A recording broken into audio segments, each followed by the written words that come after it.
Mary sat on the wet pavement, her knees burning from the scrape, her palms scratched raw from the force with which she'd been shoved down. Her soaked coat clung to her like a second skin, heavy with rain and humiliation. Around her, voices buzzed, officers issuing commands, bystanders murmuring behind camera phones, but inside her mind, there was only silence, broken by the dull throb in her chest. The cuff marks on her wrists had big asterisk end to darken, aching not just from pressure, but from disbelief. She was still struggling to breathe steadily when Jason's shadow fell over her. He knelt down, ignoring the water pooling at his knees, and reached for her hand. A paramedic offered a blanket. An officer handed her a bottle of water with mechanical precision, avoiding her gaze. Mary didn't take it right away. She was still trying to understand what had happened, how a Saturday morning spent delivering school supplies had ended with her face pressed to the pavement. The SWAT captain stood a few feet away, now quiet, now small. He was watching, uncertain. He'd heard Jason's name and rank and recognized what it meant. That recognition had snapped his posture straight, had reversed the orders, had triggered apologies. And yet, none of that was what stayed with him. It was what happened next. Mary looked up. Not with rage. Not with vengeance. Her expression didn't seek to humiliate or blame. She was tired. Her hands trembled from adrenaline and cold, and when she finally spoke, her voice was thin and uneven. Why didn't anyone ask? 5 words. Not shouted. Not wept. Spoken simply, as if she were still trying to understand the logic behind her pain. The question passed through the group like an electric charge. It wasn't for sympathy. It wasn't rhetorical. It was real, raw, and for a long moment, no one had an answer. The officer who had cuffed her looked away. The one who had mocked her panic stepped back, his eyes suddenly busy with anything but her face. But the captain didn't look away. The words echoed in his mind even as the scene shifted and rain began to fall harder. He stood still, the chill of the storm running down the back of his neck. And in that moment, memory returned like a wave. Years ago, during his training, his instructor had repeated a phrase so often it became background noise: see the human before the threat. Back then, it was just something to memorize, to write down on the ethics test, to recite when they wanted you to sound thoughtful. But hearing Mary say those 5 words made it real. Because she wasn't a suspect.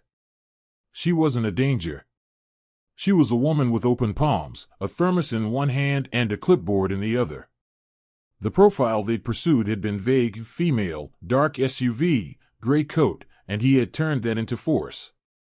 Into fear. And then he thought of his own wife. His sister. His mother. How any of them might have looked standing there in the rain, confused but cooperative, and how easily someone might have mistaken them for something else if they weren't asking questions first. He realized it wasn't the badge that made him accountable. It was the silence afterward. Mary was helped to her feet by a female officer who murmured something about getting her out of the rain. Jason hovered close, protective but composed. He hadn't raised his voice once. His calm had done more than rage ever could. But still, the air around them was changed, not by his rank, but by Mary's question. The captain finally stepped forward. His boots made shallow splashes in the puddles as he moved. He stopped just before her, not quite close enough for comfort, but not at a distance that would suggest he still saw her as a threat. His mouth opened, but nothing came out. He tried again. I didn't see, he managed. Mary looked at him, her lips slightly parted, rain dripping from her chin. She didn't reply. She didn't need to. She wasn't asking for an apology. She wasn't trying to win. Her question had never been about him. It was about the moment. The choice. The instinct to act first, ask later. She wanted to know why the system they all lived in didn't pause to think before it made someone feel like nothing. The captain stood there, absorbing her silence. Something in it demanded reflection more than any courtroom or tribunal ever could. He turned slightly and saw his own team watching. They, too, had heard her. Not just the words, but the weight of them. The rain blurred everything around them, but not that. Eventually, Mary and Jason were escorted into the building. A volunteer from the Children's Center helped gather the scattered books from the back of their SUV. A child's drawing fluttered onto the pavement, its crayon colors bleeding from the downpour. The captain reached down and picked it up. It was a picture of a schoolhouse, a sun in the corner, and a group of stick figures, labeled in careful handwriting as Miss Mary's helpers. His hand tightened around it. The rest of the team dispersed. The vehicles cleared. But the captain stayed for a while, still holding the drawing, rain soaking through his uniform. Not because he didn't know what came next, but because he finally understood what had just happened. It was not Jason's military record that had changed things. It was Mary's voice, steady, human, undeniable, that had shifted the ground. The news broke by nightfall. A shaky, vertical phone video, filmed by a bystander in the bank lobby, made its way onto a local news blog. Then it jumped to a national feed. Within hours, hashtags emerged, hashtag gray coat mistake, hashtag asked before force, and hashtag Mary was helping. The video showed everything in grainy truth. A woman in a gray coat, lifting boxes marked with children's stickers. A line of officers storming toward her. The moment she was forced to the ground. Her hands in the air. Her voice lost beneath shouting. The cuffs. The panic. And then, clearly recorded from behind the bank's glass wall, her question, barely audible but unmistakable, why didn't anyone ask? The footage ended as Jason's voice entered the frame, calm but urgent, identifying himself with a string of numbers and titles no civilian would understand, but that made the officers stop moving. By morning, every major outlet had picked it up. Interviews were requested, none granted. The Clarks stayed quiet. Jason told friends they weren't looking to stir controversy. But it was already beyond them. Public outrage surged. People saw themselves in Mary, ordinary, decent, doing something good in the rain. They didn't see a suspect. They saw a neighbor. A mother. A teacher. A helper. They saw the too familiar fear on her face when power arrived without reason. An internal investigation launched before the end of the week. Review boards formed. The officers involved were placed on leave pending evaluation. The SWAT captain stepped away voluntarily. The real suspect had been caught a short time later, just 3 blocks from the incident. She was 15. She hadn't robbed anyone. She'd passed a forged check at a convenience store using her grandmother's ID and carried a toy G*N in her hoodie pocket. The call that described her had included a vague vehicle and a coat color, but no threat level. No mention of W*P*NS beyond the plastic shape that spooked a clerk. She was already in custody when Mary was still on the ground. Mary's story, however, didn't fade. It was too human. Too fragile. Journalists dug deeper and uncovered the real reason she'd been at the credit union, to deliver donated supplies to an immigrant literacy center, part of a volunteer program she'd quietly run for years. Photos emerged of her kneeling beside children, reading books, organizing crayons into neat boxes. Quiet work. No headlines. Just decency. And that was what stung the most. She hadn't been mistaken for a criminal because she'd done anything wrong. She'd simply existed in the wrong coat, beside the wrong car, near the wrong moment. And that had been enough. The SWAT captain, now suspended, requested contact with the Clarks. Not to deflect. Not to justify. He wanted to gather his full unit, the same officers who had responded that day, and sit in a room with the woman they had restrained. Mary hesitated. She wasn't looking for retribution. But eventually, she agreed, not for closure, but for something else. Perhaps so the question she asked could echo once more where it mattered most. They met in a training center conference room 2 weeks after the incident.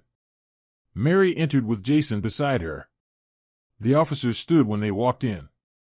Not out of fear. Out of something closer to humility. Mary didn't offer speeches. She wasn't interested in punishment. She had only one condition for the meeting: they would listen. And so they did.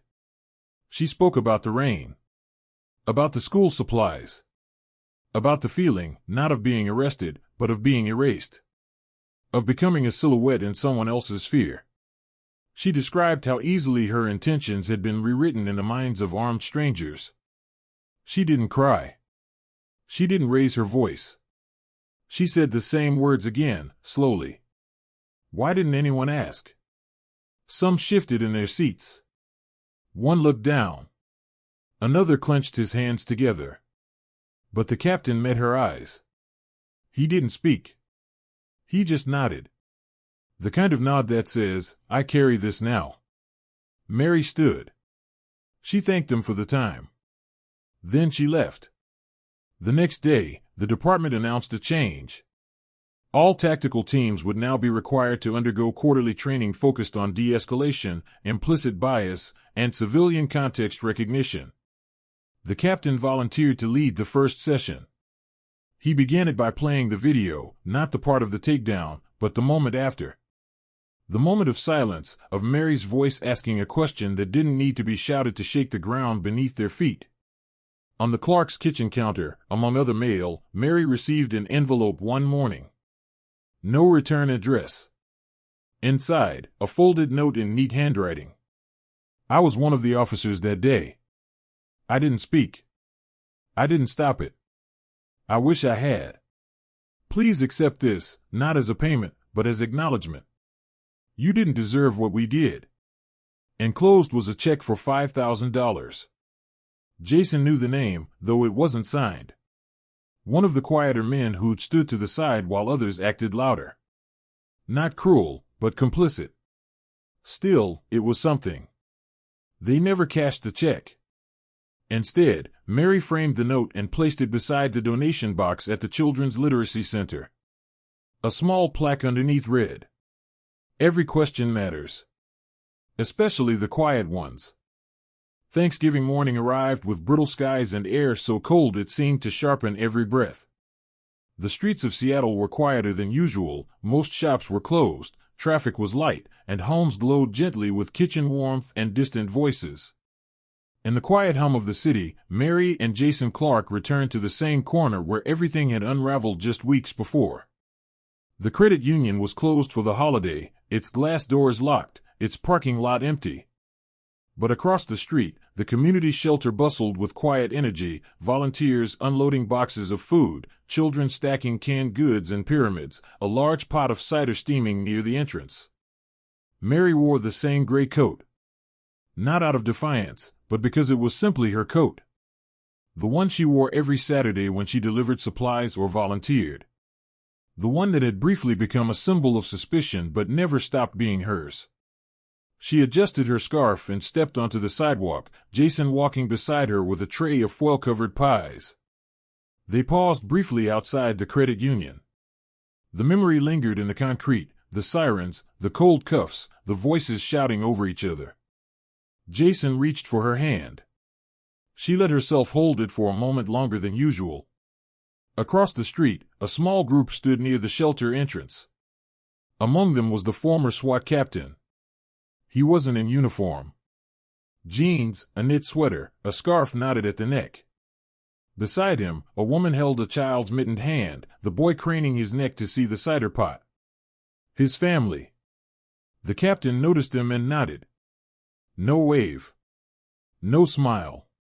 Just a nod, the kind that belongs to soldiers who've seen fire and civilians who've survived the quiet kinds of wounds. Mary nodded back. They didn't need words. None would have been enough, anyway. Inside the shelter, Mary and Jason set their pies on the dessert table. Volunteers moved around them, some greeting them with shy gratitude, others too busy to stop. A few recognized Mary, not from the news, but from the Saturdays she spent organizing shelves, restocking paper, reading to children with patient cadence. The kind of presence that goes unnoticed until it's gone. There was a photo on the wall now, recently framed, recently hung. It showed Mary kneeling beside two children at a folding table, arranging a box of crayons between them. Their faces were alight with joy, unposed. A simple caption beneath the image read, "This is what help looks like." Later that morning, a woman approached her, a volunteer named Doreen who ran the food distribution. She held a clipboard and spoke with the calm intensity of someone who did more with less every day. She offered Mary a position, not paid, not yet, but with a title, Community Liaison for Educational Outreach. "We've been trying to set this up for months," Doreen said. "But you already built it." Mary accepted. Not because it was an offer of recognition, but because it gave her more chances to do the work that had always mattered. The quiet, invisible labor of dignity. Jason smiled as she shook Doreen's hand. He had seen Mary at her lowest, on that rain-drenched pavement, reduced to nothing by a misunderstanding. Now, he watched her rise again, not in vengeance, but in service. The same kind of strength he'd once followed into reconnaissance missions, now present in potluck casseroles and reading corners. Outside, the line for the shelter's Thanksgiving meal grew longer.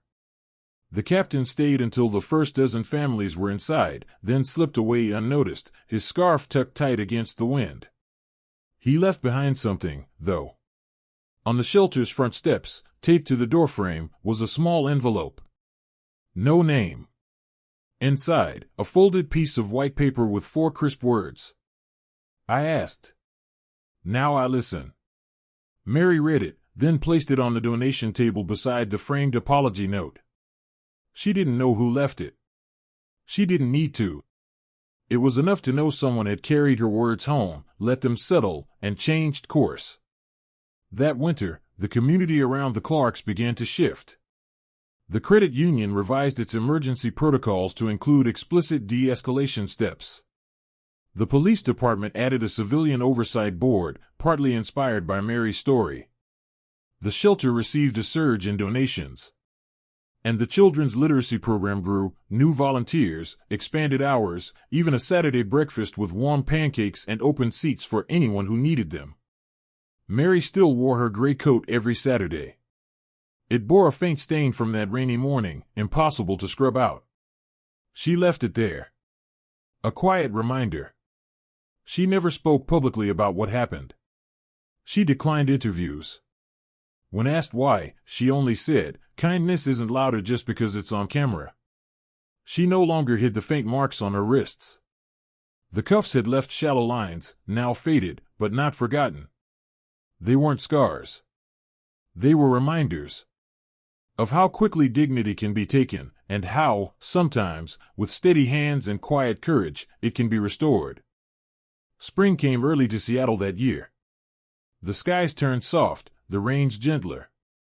On the trees outside the community shelter, tiny blossoms unfurled like hesitant hope.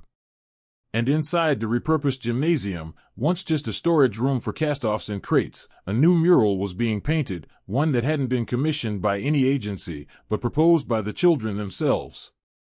It was simple, a large open hand in soft gray tones, offering a book, and inside the book, bright illustrations of schools, houses, gardens. Above it, written in the curling script of a second grader, the words, "Help looks like this." Mary stood beside the wall, watching as one of the boys she'd first met during the Saturday reading hours carefully colored in a sun with yellow paint that dripped slightly down the wall. He didn't mind the mistake. Neither did she. Across the city, reminders of what had happened in the rain that November had begged *N to fade, but not disappear. Officers still spoke of the Gray Coat Policy Review as shorthand for their new civilian first procedures. Recruits in the academy studied footage of Mary's detainment not to assign blame, but to understand consequence. And every few weeks, someone new wandered into the literacy center and asked to volunteer. Quietly, often. Without introductions. But they stayed. Jason had returned to his consultancy work, but he kept fewer hours now.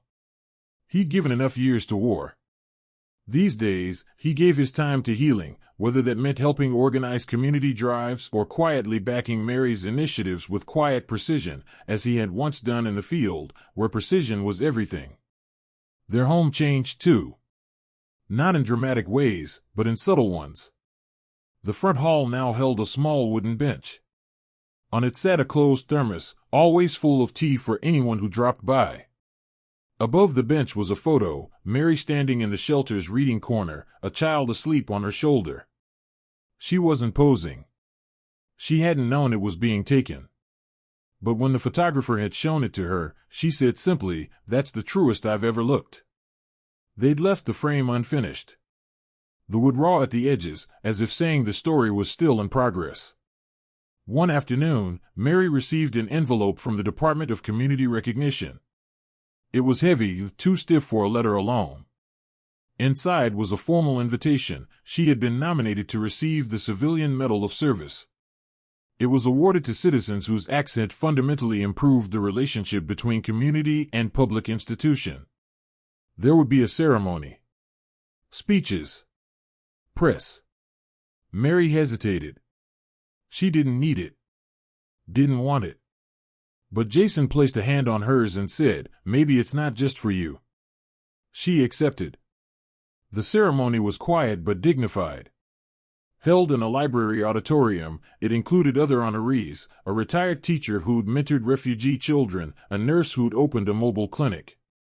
When it was Mary's turn, she stepped to the podium, the metal cool against her skin. She said only this: "I didn't set out to change anything. I just wanted to help some kids get their supplies. What happened after that? I wish it hadn't. But maybe it had to. If we're lucky, we learn from the mistakes we survive. So here's what I ask. When you have power, ask questions. When you don't, hold on to your dignity. And when someone tells you they're here to help, believe them first." She left the stage to silence. Not because the room didn't know how to respond, but because sometimes silence says more than applause. The medal sat in a drawer after that. Mary didn't display it. But she did frame something else, a child's thank you note, written in blue marker, hung beside her desk in the Literacy Center.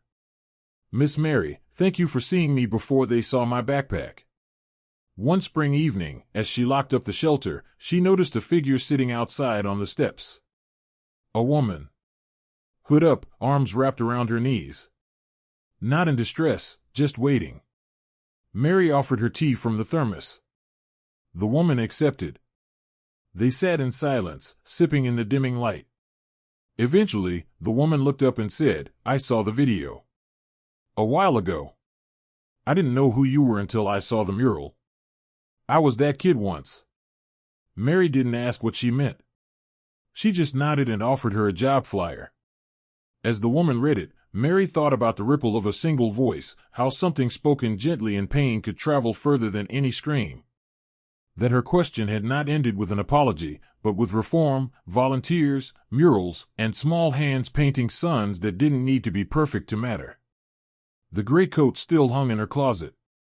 She wore it less now. Not because of fear. Because it had done its work. There was no plaque on the sidewalk where she had once lain in the rain. No public marker. But across the city, the question remained. In policy rooms, in training halls, in classrooms where children now had paper and pencils because someone cared enough to keep showing up. Why didn't anyone ask? Now they did.